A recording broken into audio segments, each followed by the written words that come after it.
Thank you so much for joining us today. We will get started in a few minutes and allow everyone a chance to join.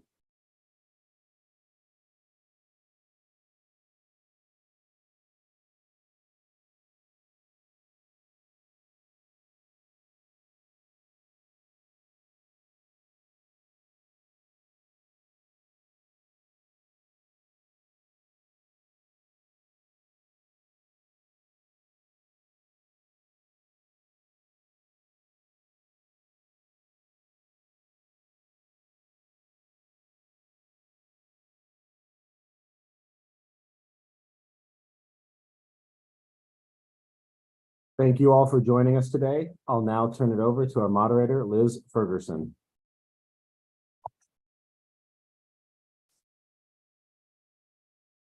Good afternoon and good morning to some of you. I'm Liz Ferguson with ASH, and thank you all for joining our program today. Special report from ASH on immediate action needed on tobacco, social inequity, and human rights. Now, many of you joining us today will no doubt recall the report to the UN Committee on the Elimination of All Forms of Racial Discrimination, what we call CERD. The report, which was co-authored by ASH and our co-partners at the African American Tobacco Control Leadership Council and the DC Tobacco Free Coalition, and endorsed by 120 organizations, called on the CERD committee to recommend that the U.S. take immediate action to remove menthol from all tobacco products. Well, thanks to the advocacy from ASH and our partners, many of you at this program, the committee very recently published their draft recommendation on the right to health, and that recommendation specifically mentions tobacco. This is the first time CERD has included tobacco in a draft recommendation, and it's a firm acknowledgement of the fact that the tobacco epidemic worsens public health disparities and is a clear violation of human rights, and specifically the right to health. So the aim of our program today is to gain a better understanding of why this mention of tobacco is so very important and identify clear steps on how you and your organization can remain involved in this initiative. So we'll hear from several of my colleagues at ASH today, and we'll provide links and action steps in the chat box throughout the program. Though also stay tuned for follow-up emails with resources and additional information. We'll take program questions throughout the program, but please type them in the Q&A box located at the bottom of your screen. So to begin our program, we'll hear from Chris Bostic, our policy director at ASH, who will give us some background on the issue of tobacco as a human rights violation and governments having a duty to protect. Chris, thanks for joining us, and over to you. Thank you very much, Liz, and hello, everyone. I need to get access to sharing my screen. I don't think I'm a co-host at the moment.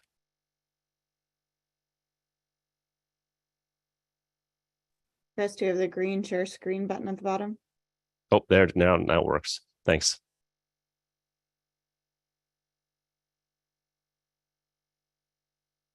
Great. And is everyone seeing a screen? Okay.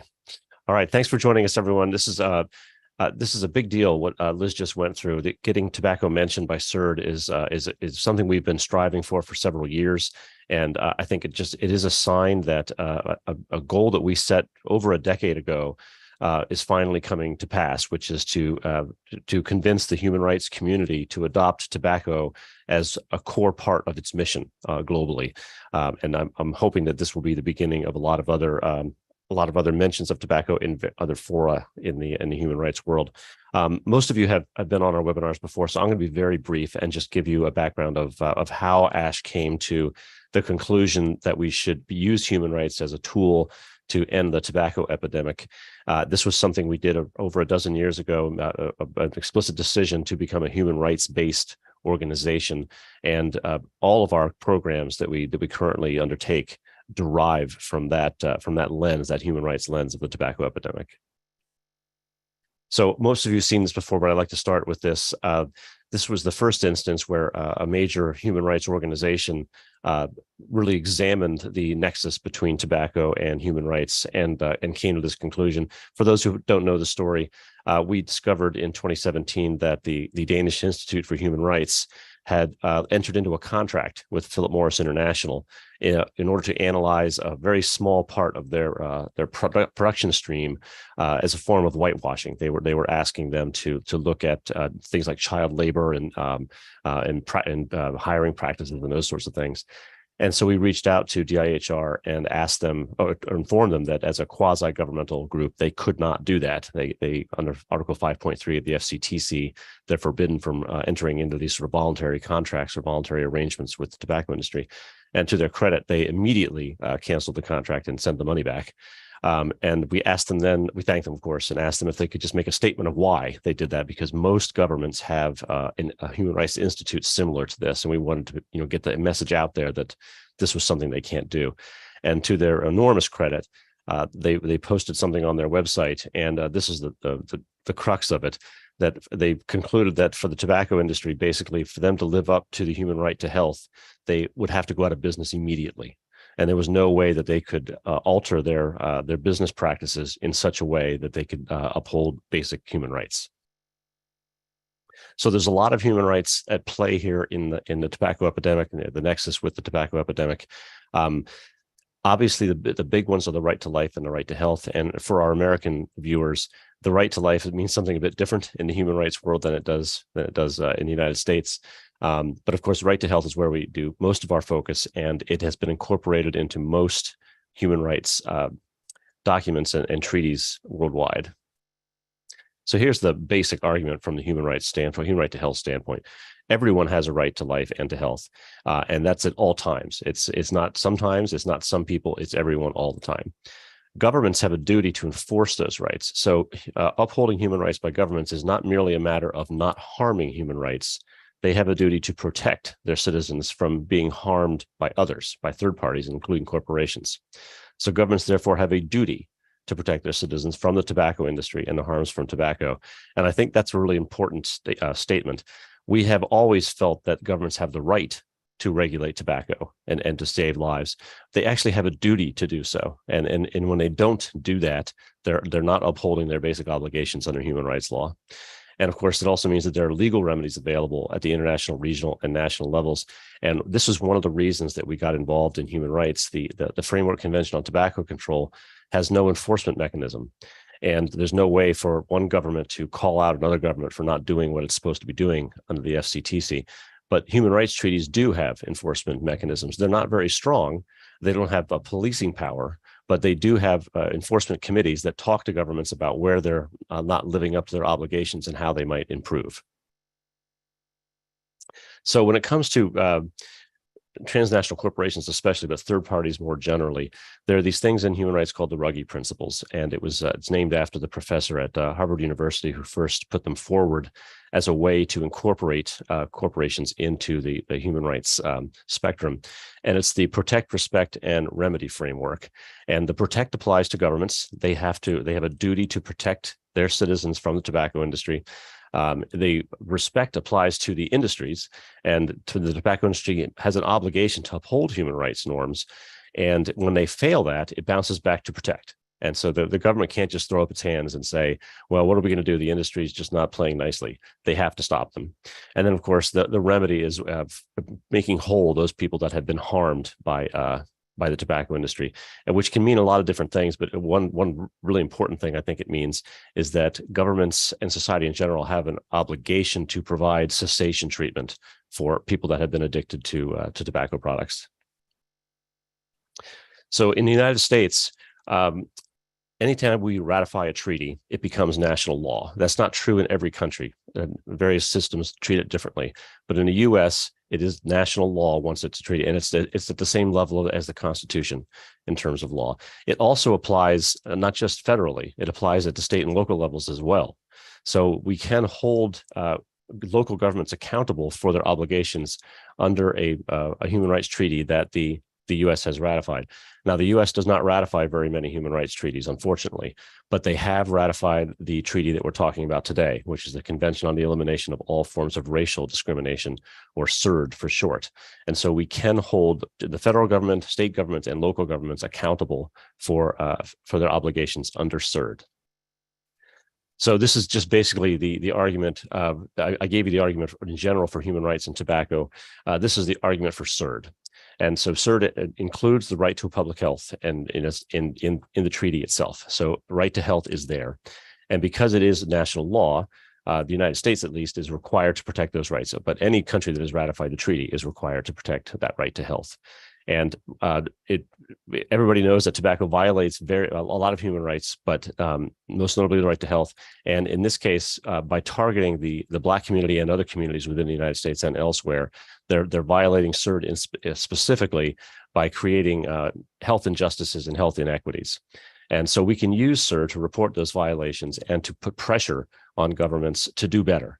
And all it takes is political will. We know what we can do to stop the tobacco epidemic and to reduce inequities. It's just a matter of putting the right pressure on governments to do the right thing. So that is it for me. I'm going to hand it back to you, Liz. Chris, thank you so much. Excellent background information for us all here. As a reminder to our participants, please be sure to drop your questions in the Q&A at the bottom of our screen. We don't have any from the participants at the moment, but do certainly send them along during the presentations, and we'll try to answer them either at the end of the program today or, if possible, even in real time. Again, thank you, Chris. Next, we'll move on to a video. Our colleague, Nichelle Gray, who unfortunately was unable to join us today, has shared with us a video on tobacco is a social justice and social equity issue. So if we could begin that video from our production team, we'd be grateful. Thanks very much.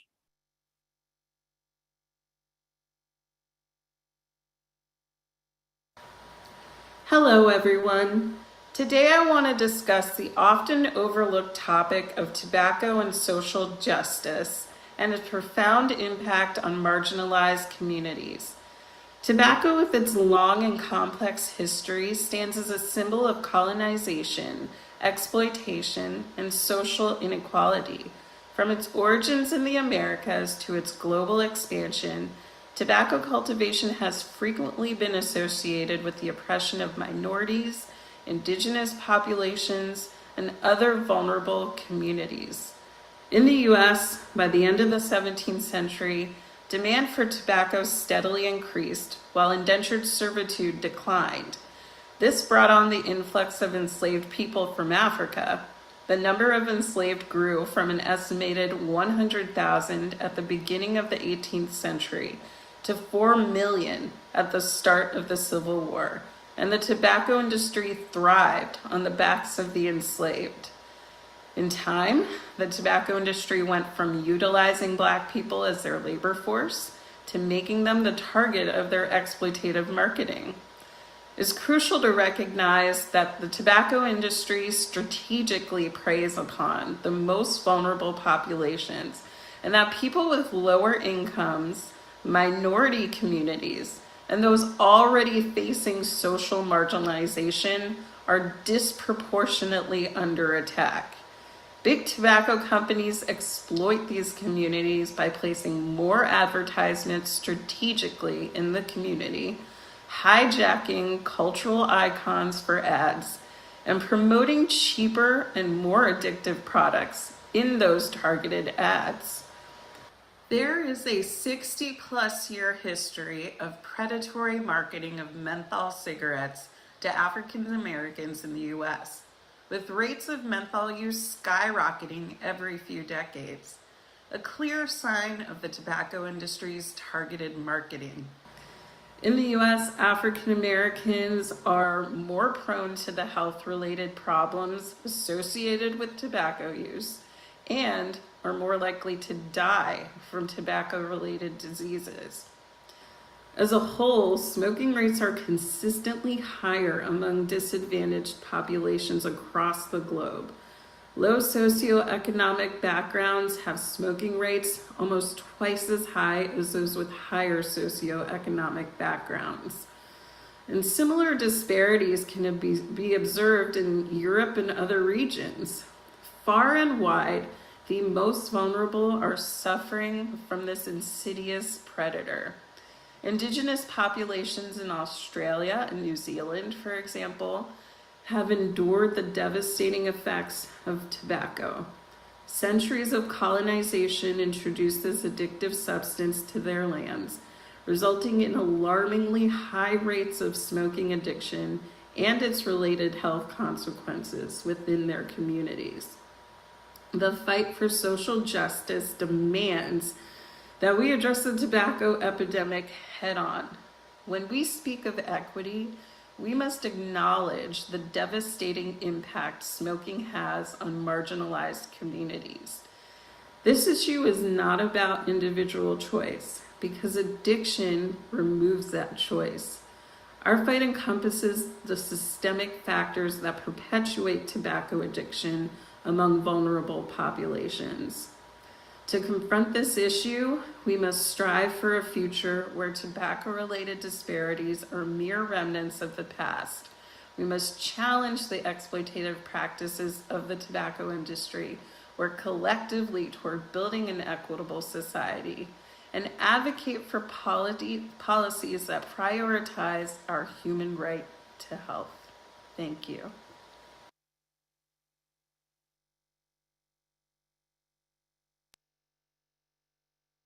Thank you so much to Nichelle Gray, our colleague at ASH, who unfortunately couldn't be here today. But if anyone has specific questions from Nichelle's presentation, we'll certainly share her contact information through the chat box, and anyone is certainly welcome to reach out to Nichelle to follow up.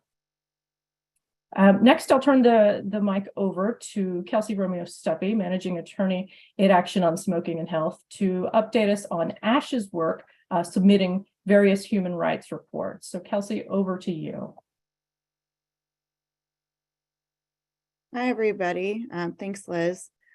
I apologize in advance of my presentation. You're going to be hearing a lot from me today, so I will try to move swiftly through the presentation, but I have a lot of exciting things to share with you all.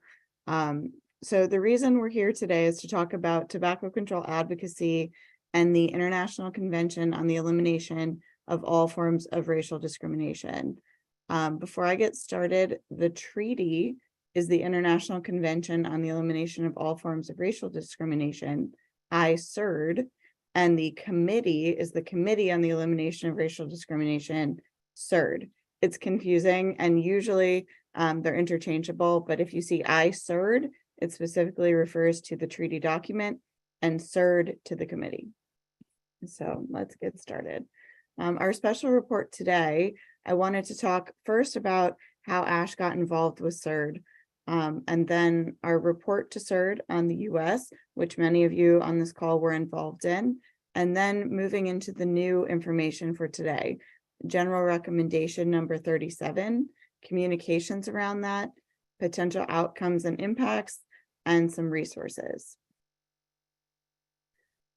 So as many of you know, and as you just learned from Nichelle's video, if you didn't know, menthol cigarettes have been targeted to African Americans in the United States for a long time. It's a big problem, and it's not unique solely to the United States. There's a lot of racial issues around tobacco around the world, but just as one example, menthol targeted advertising in the US is an issue that CERD could deal with. I included this particular advertisement because it was actually mailed to me personally.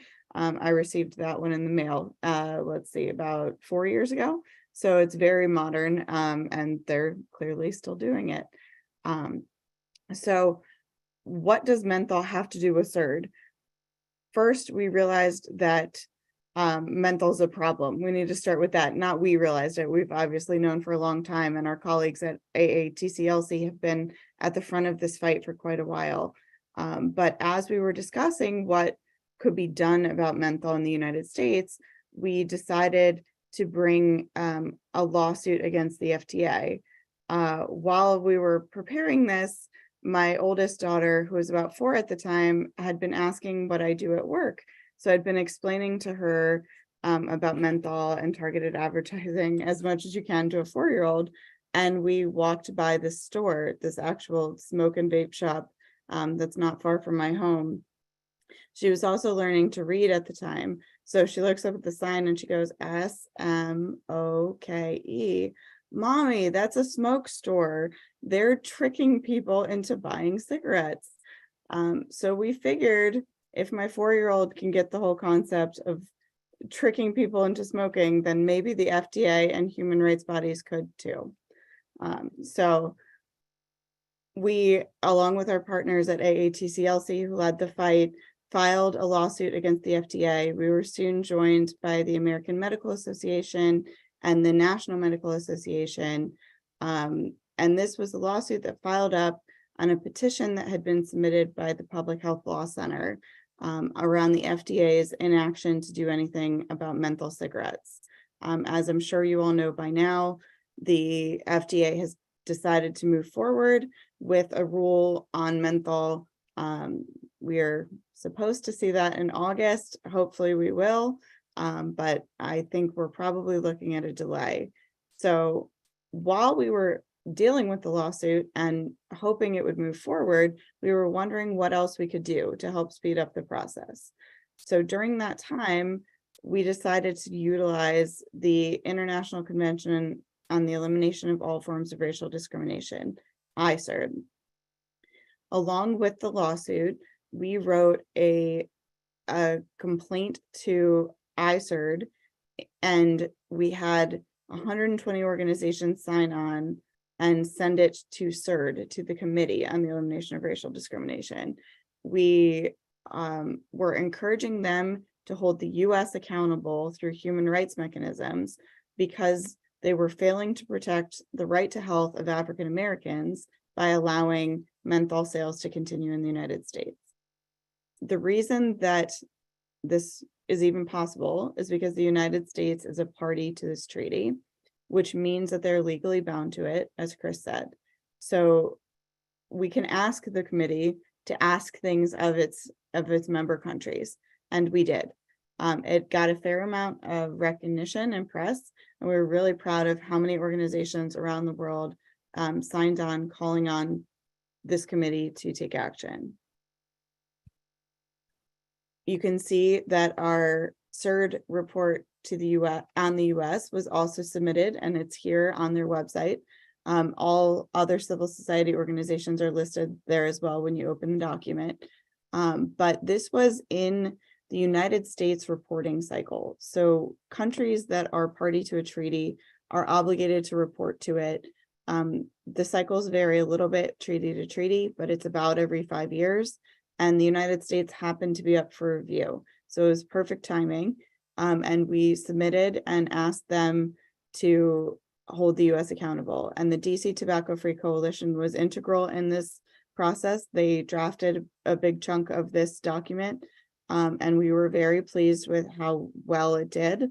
The committee recognized it. We spoke to a couple committee members who were very pleased that we had submitted it, and it went well. The local use of it was also important to us. The DC Tobacco Free Coalition used some of the language of the human rights arguments to help make local change as well, which is something we're really looking at doing with our human rights program. We want it to influence the local, national, and international level. And with the US CERD report, it did. We have the local DC change, we have the national rule coming from the FDA, and we have the international impact of CERD. So I put this in here. I have a background in human rights, and sometimes we get a little carried away, I think, with, oh, this is so exciting, this human rights thing happened. And I think a lot of people are sitting there thinking, great, so what?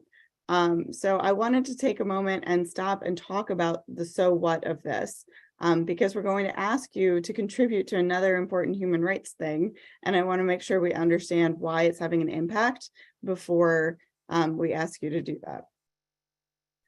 So my left, I'm not sure if it's your left, but the part that says human rights connection is a slide that Chris has already showed you. It's talking about what can be done here. Everyone has a right to life and to health. Governments have a duty to enforce those rights, And governments therefore have a duty to protect their citizens from the tobacco industry and the harms from tobacco. And if they don't, legal remedies are available. So CERD and other human rights conventions come in here in sort of two places. First of all, when a government signs on to a treaty, that's a duty. It's like a law. Chris mentioned this as well. It's a little bit different from country to country, but once they've signed the treaty, it's a law. Whether it's national law or not is a little questionable, but in the US it is. In many places it's treated that way. So CERD is a duty that the governments have. Because right to health is protected there, they have a duty to protect their citizens from tobacco. Also, some human rights treaties have remedies attached to them as well. CERD is one of them. There's a mechanism for individuals to complain about countries to CERD, and that is one of the remedies. Another remedy is that the committee can issue a status of emergency or something similar about certain countries if they're concerned enough about their human rights abuses under their watch. So the human rights treaties are deeply involved in this process and can help us a lot as advocates with strengthening tobacco control, and particularly highlighting tobacco control as an issue that these human rights bodies should be concerned about. Obviously, there are a lot of issues with race around the world, particularly in the US, and CERD has its hands full. CERD, not ICERD, has their hands full. I'm not sure how many people on the committee have given a lot of thought to tobacco in the past, but we have an opportunity to encourage them to. And as you can see on the right here, CERD has been really widely ratified. So this is true in 182 countries around the world. And our advocacy at CERD and within CERD has the ability to have a huge impact globally. After we submitted the report with the US reporting system, we were wondering what we could do next with CERD to keep things moving. We had a couple meetings with different staffers and just sort of questioning how we could stay engaged in CERD. And one thing that came up was that the committee was considering writing a general recommendation on the right to health. This is really exciting, and it's a little bit international legalese to understand why it's really exciting. The committee makes a general recommendation very rarely. This will be general recommendation number 37 for CERD, which has been, I think it was signed in 1957, so that's not very many. A general recommendation is the committee discussing sort of what they believe the state should be paying attention to. They're not legally binding, but they're considered authoritative statements on the legal duties of the state parties to the treaty. So basically, the committee is saying to the state, as part of your obligation to this treaty, you need to focus on X, X being whatever the general recommendation is about. So this brings us to general recommendation number 37. Last year, there was a questionnaire issued by the committee on issues to consider for a potential general recommendation focused on the right to health, focused on racism and the right to health. So within their mandate, they wanted to focus on their treaty and how it impacts the right to health. When we heard this, we were really excited because it's the perfect opening for us to put tobacco in front of the committee and highlight why this is an issue they should be paying attention to. So the questionnaire was issued and had a very, very tight timeline. We found out about it right as it was going. So Ash submitted, and we encouraged a couple other very high level organizations to submit as well. The World Health Organization submitted, but it was so last minute that not a lot of people did. You can actually see from the list, there were only 5 state parties that did, which was unusual.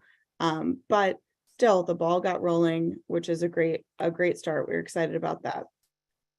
The second step, which we had a little bit more notice of, was the general day of discussion.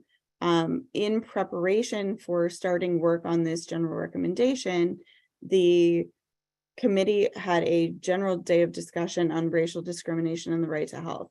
They opened the floor to state parties, to national human rights institutes, to civil society to discuss what's important to them around these topics and what the committee should focus on. And ASH submitted an oral statement and did some advocacy around that as well in Geneva last summer. The next step was the first draft of the general recommendation. It took a long time. So it went from the drafting period was from that day last summer until about a month ago.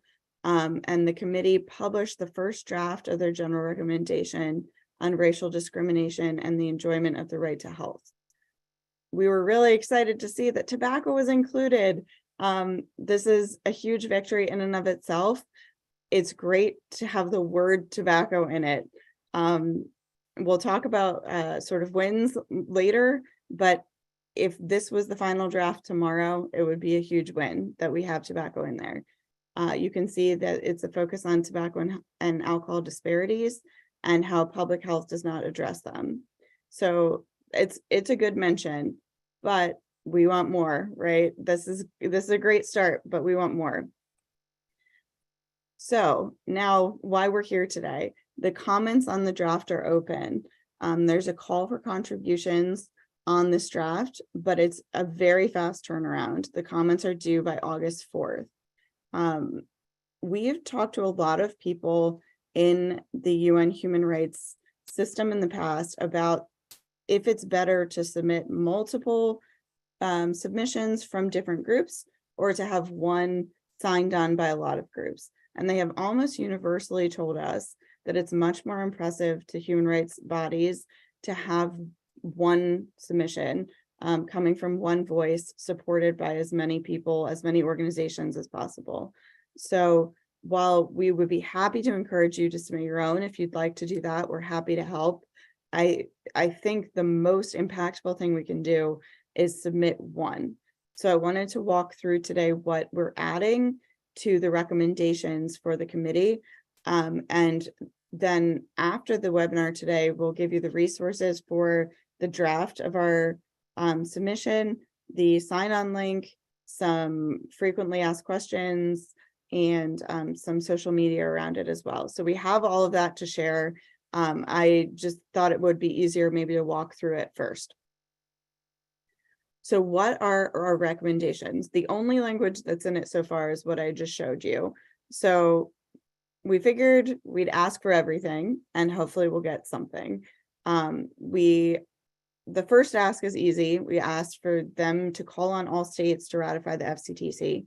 I think that one's pretty much a no-brainer. We asked for an advertising ban and focused that part of our presentation around Indigenous people and African Americans. We also tied into that a flavor ban specific to menthol, but all flavors included as well. And then we also tied it to a different UN document called UN DRIP, which is the UN Declaration on the Rights of Indigenous Peoples. So there's a separate clause on right to health for Indigenous peoples. So we highlighted that as well. Another thing we called on the committee to do is to call on states to implement culturally competent cessation support, as cessation is also called for in the FCTC. And finally, we asked them to call on states to ratify the FCTC and increase tobacco control as a way to achieve the SDGs. So there's a lot, unfortunately, of sort of legal wording in the recommendations and in the document because of how the UN works. But we are calling on them for fairly simple things. And the recommendation section of the document, I think, is fairly clear and straightforward. So when we share that with you, you can take a look. But I think those are the most important things to pinpoint and also hopefully the most likely to draw the attention of the committee. So what does a victory look like here? Obviously, the gold standard is that the CERD committee adds all of our recommendations to the general recommendation every newspaper in the world's excited about it and wants to write about it. The platinum standard is if CERD committee decided to add a few of their own because they thought we didn't suggest enough. Obviously, I think that's a little pie in the sky. I think silver is achievable, that the CERD committee adds some of our recommendations to the general recommendation, and that we get some press around this. And then bronze is that the CERD committee keeps the current recommendation and that there's no interference from the industry to take it out. Part of why we want to wait to press attention to this until after our statement has been submitted is because there's always concern that the industry is going to interfere and that we'll get less what we have now. While we'd love more than what we have now, it would be really disappointing if the industry interfered and tobacco was removed from the document altogether. So we're hoping that we get silver or above, but even keeping it in would be a big victory. What is the potential impact of all of this? We went through that a little bit, but I wanted to highlight it because it often gets lost in our human rights conversations, I think. Governments are obligated to view tobacco control as part of their human rights obligations. If this is included, then as just a standard part of practice of being a member of this treaty, governments have to view tobacco control as part of their human rights obligations. That's a big deal. I think a lot of governments certainly don't view tobacco control as a human rights issue yet, and we're working to have them think that way. And this would be a big step forward. Also, the committee, when countries go up through that every 5-year cycle I mentioned, the committee will have grounds to question those countries about their tobacco control progress. And that's really important too. There's a phrase in human rights called name and shame, where governments are often encouraged to work on their human rights because they've been publicly named and shamed. And this gives the committee really easy way to do that, to bring up someone's tobacco control record if it's not going well. Also, press and publications, we can elevate tobacco as a human rights issue. I don't think people who smoke think of themselves as human rights victims. I don't think that many people involved in tobacco control advocacy consider human rights arguments. And the more we can elevate tobacco as a human rights issue, the better. And finally, as I mentioned before, with the example in DC, hopefully we can influence tobacco control locally, nationally, and internationally with this. I think it will go a long way in local and national advocacy to be able to show a document from an international human rights body that says that tobacco is a human rights violation. That's a big victory. So there's a lot of potential impact here. I also wanted to talk a little bit today about amplifying the CERD report. Our Associate Director of Communications, Megan Manning, would usually do this, but she's unfortunately lost her voice. So I'm filling in, but any specific questions about this, we can send to her afterwards, or I will do my best to answer. So what can you do? You can sign on to the CERD submission. You can also invite other organizations to sign on. This says an August 4th deadline. That's the day that it's actually due. So I think we're going to call it August 2nd or August 3rd. But for now, we'll say August 4th. And then we can publicize the report after the submission date. And Megan goes into more detail about how to do that. But again, we're holding publicizing this until our report is submitted, in part because we don't want the industry to interfere. Why are these reports needed? Again, tobacco violates numerous human rights, including the right to health. And one thing that we have had research come up in the past couple of years is that human rights bodies are 4 times more likely to mention tobacco after receiving a report. This is huge. It's showing that our being in the room is making a difference, whether virtually or physically in the room.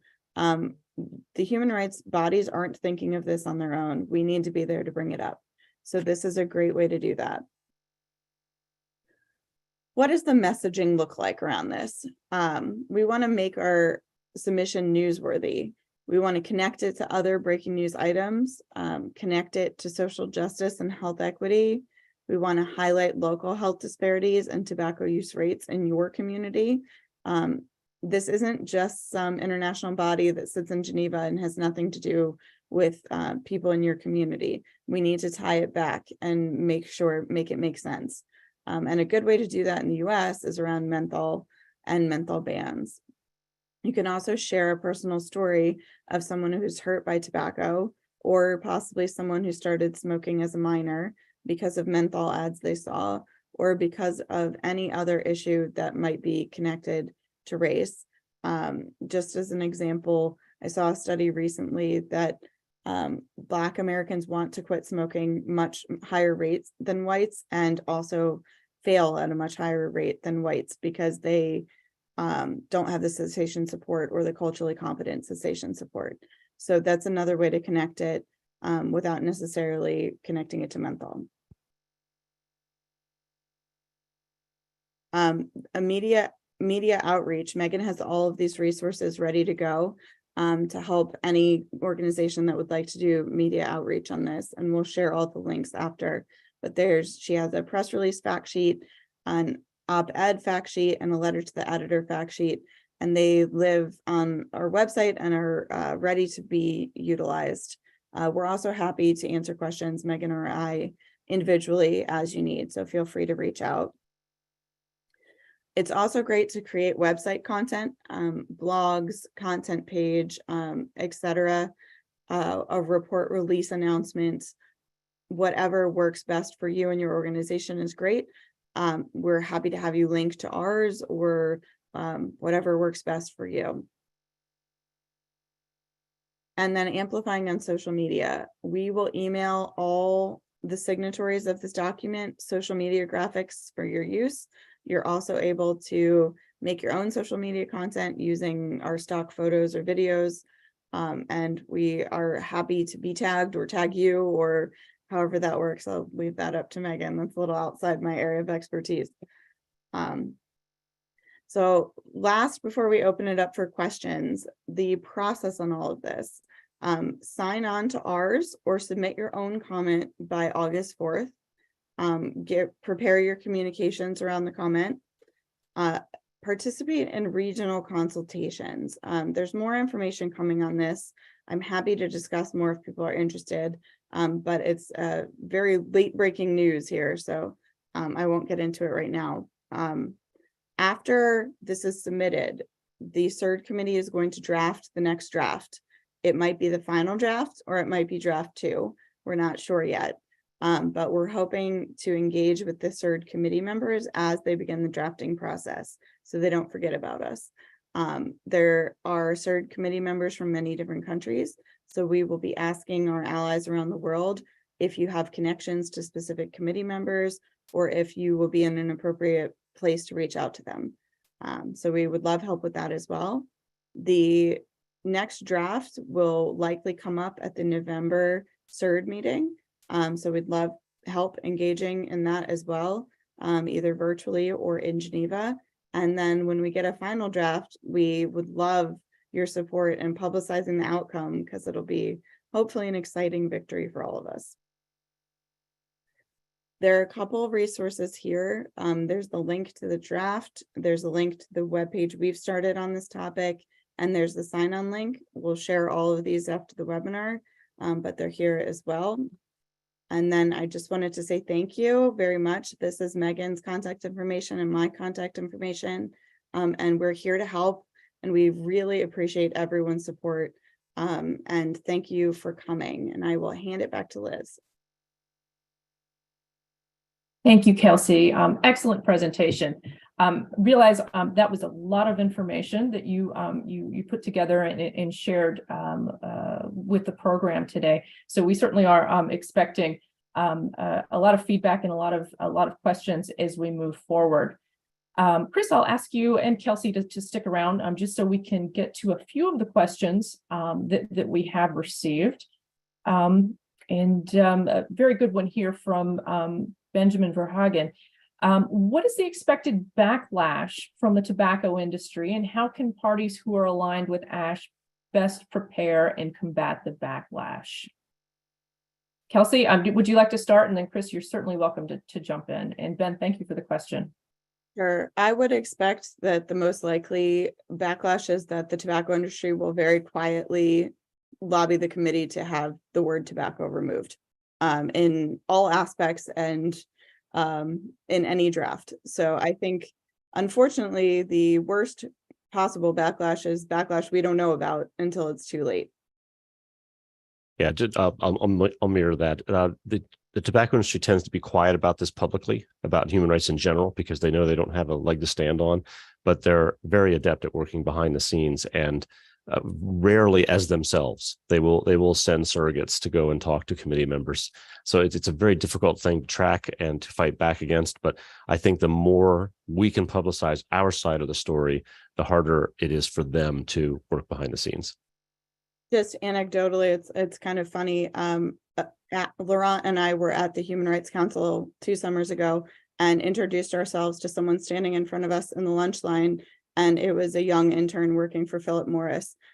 So we had no idea that they were there, and they didn't know we were there, but there they were. That was an interesting lunch for you guys. One question here that came to the chat window, didn't come through the Q&A, but it is a very good question. And Kelsey, I think you may have touched on this briefly, but maybe we could go back. Other than signing on and amplifying the message, is there more that organizations can do to get involved? And if you could answer that both for our U.S. audience and for those that may be coming in from places outside the U.S. and representing other nations here. Yeah, so there are a lot of ways to get involved, and there's sort of a scalable way to get in. Then other than submitting a comment right now, I think the next step is that the CERD committee is going to undertake regional consultations, which I just talked about very briefly, but they're basically listening sessions that CERD is going to offer in the different WHO regions. They have one coming up in Latin America next week. Unfortunately, this is how the UN very often works. They're not giving a lot of advance notice. So I'm watching the website like a hawk, but when the next set of regional consultations is opened, if you're based in one of those regions, that's a great way to contribute because it's a much smaller audience and it's speaking to people from your region. So you can tie it more specifically to issues that come up in your country that are related to tobacco and race.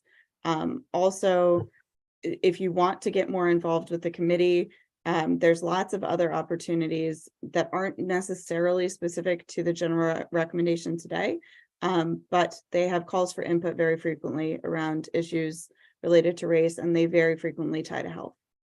So happy to discuss more if that's something your organization is thinking about. Thank you, Kelsey. And I imagine that would tie over. We have another question about, sort of hyperlocal, beyond, state and city advocacy. Can you talk about specifically how we could use the report there as well? And thank you, Charles Dedman, for the question. Yeah, with the DC Tobacco Free Coalition. Yeah, hi, Charles. Thanks for the question. I think that the report could be really useful. I think a lot of times in the US specifically, which is where we're talking about now, human rights, people start talking about human rights and you get glazed looks on faces, but social equity and health equity have become very popular buzzwords. So I think there's a reframing that needs to happen to use this for local advocacy.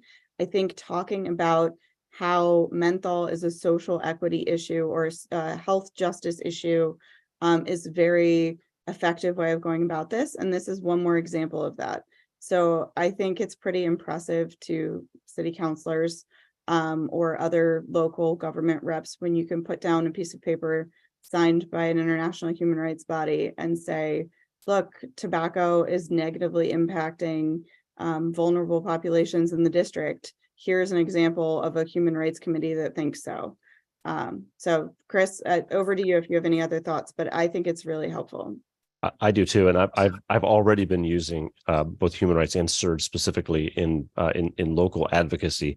And as we mentioned earlier, the main thing standing between us and unemployment, I guess, is political will. And there are a lot of ways to generate political will. And so when I talk to a city councilor or a local coalition, we can talk about health, but we can also talk about in the environment. And there are some places where that's even more important to people. And then we can also talk about human rights and health equity. And you never know what is going to grab the imagination of a city councilor, and it can turn someone on the fence into a champion. And this just makes it so much easier. As Kelsey said, now we have a piece of paper that we can put in front of them, not just a vague argument that it's a human rights violation to continue to allow sales of menthols and tobacco in general. Thanks, Chris. Just thinking too, this programming on CERD is very specific on this one topic, but I know that ASH has some additional resources for all things human rights located on our website. We've done previous programming, previous webinars on this. I know we have a number of fact sheets, other reports. Maybe we could just drop a link to that in the chat box here, and then make sure that we include that in the follow-up resource email that we have. One other question, this is a very good one. The Conference of the Parties to the WHO FCTC, and that's the framework convention on tobacco control, the tobacco treaty, is coming up in November. And so would this topic, CERD, have any links to the COP? Yeah, absolutely. So the Conference of the Party, the agenda has been released and a human rights decision is on the agenda for this year. What advocates and countries are asking in that is that the FCTC recognize tobacco as a human rights issue. So we're asking the tobacco control community to recognize tobacco as a human rights issue. And if CERD does this, it will be almost the same week the Human Rights Committee will recognize tobacco as a human rights issue. So I think the dual pillars of tobacco and human rights, recognizing this as a human rights issue, will be highly impactful. And it's an interesting coincidence that they're going to happen around the same time. Yeah, just a quick addition to that, because of the pandemic, we haven't had an in-person COP since the tobacco control world has adopted human rights as one of its arguments, and that's from the 2018 Cape Town World Conference on Tobacco or Health, where they adopted the Cape Town Declaration on Human Rights in a Tobacco-Free World, which explicitly recognizes that under human rights norms, we must completely end the tobacco epidemic, not just control it. So this is really our first go at bringing that consensus to the COP. Great point. Thank you, Chris. Next question from Amos Hausner. Kelsey, you mentioned the FCTC is a supporting resource. Is there a way to make an association to Article 19 of the FCTC in order to file lawsuits against the tobacco industry for racial discrimination? And I don't know if you want to just remind everyone what Article 19 is all about. Sure. So Article 19 of the FCTC encourages or provides for liability for the tobacco industry. It's the way that the tobacco treaty encouraged that as a possibility. I think that this is probably not the right venue to connect to Article 19 because state parties are so sensitive about adding new obligations under human rights treaties. And in this comment, we're trying to focus on the fact that these obligations are already there and that they don't create new ones. That CERD, this already exists. This is already something countries should be focused on due to their human rights obligations here. My argument is that the FCTC and CERD together already create that issue as well. But because some countries are party to one and not the other, I don't think there would be any chance of us surviving that, having that survive into our actual comment here. But that's absolutely something I would bring up with a CERD committee member in a private conversation. And I think we will. So thank you, Amos, for suggesting that. Great question. Thank you very much. Any other questions from our participants today? These have been great questions so far.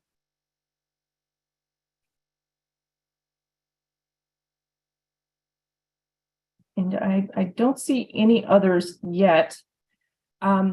Kelsey, Chris, and Nichelle, even though you're not here, excellent presentations today. Thank you so much, Chris and Nichelle, for setting the tone and bringing so much good information from the background on this issue and sort of framing it for Kelsey to walk us through as it all relates to CERD. So thank you so much for that. Kelsey, since we don't have any additional questions, you mind if I just put you on the spot one more time? Because there was a lot of information. I'll just ask you to just very, very briefly just summarize important next steps that all of our participants can join ASH with. And just as a reminder, we will be sending all of our presentations and information on follow-up and next steps over email. Some have been in the chat box here, so stay tuned for that. But Kelsey, if I could ask you to just summarize just once more before we all sign off today. Yep, absolutely. So what I would hope you would all be able to do is to first read the potential submission, and that we'll share the link.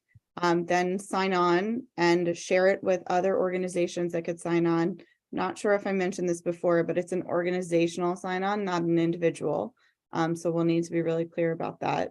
So read it, sign it, share it, I think is the easy way to think about it. And please do it very, very quickly, because unfortunately we have a really quick turnaround here. I am also aware that it's summer vacation time and a lot of people are out of office. So please be on the lookout for this email. And if you can share it with other groups, we'd greatly appreciate it. Great. Thank you so much, Kelsey. We did have one final question. Has the U.S. ratified the FCTC yet? That's an easy one. No. No, not yet, but thank you so much for the question. Okay, so we are coming up 5 minutes to the hour, so we will go ahead and conclude our program for today. Thank you so much again to our ASH staff for putting this program together. It was done very short notice, but that is again because of the time constraint in terms of getting our comment back. So participants, please forgive us for that. But nonetheless, we thank you all for being here. Thank you for your advocacy. Our partners at AATCLC and the DC Tobacco Free Coalition, we did see that you joined us today, so thank you so much for being here. A big thank you to the East Bay Community Foundation for its support. It supports ASH in this initiative. And again, thank you so much to our production team, and a very special thank you to Aaron Manning, who very kindly stepped in to help us with some of our sound and some of our voiceover today. So that is all from us here at ASH. Thank you all again. Enjoy the rest of your day, the rest of your week, and enjoy these summer months. Take care, and we'll be in touch over email.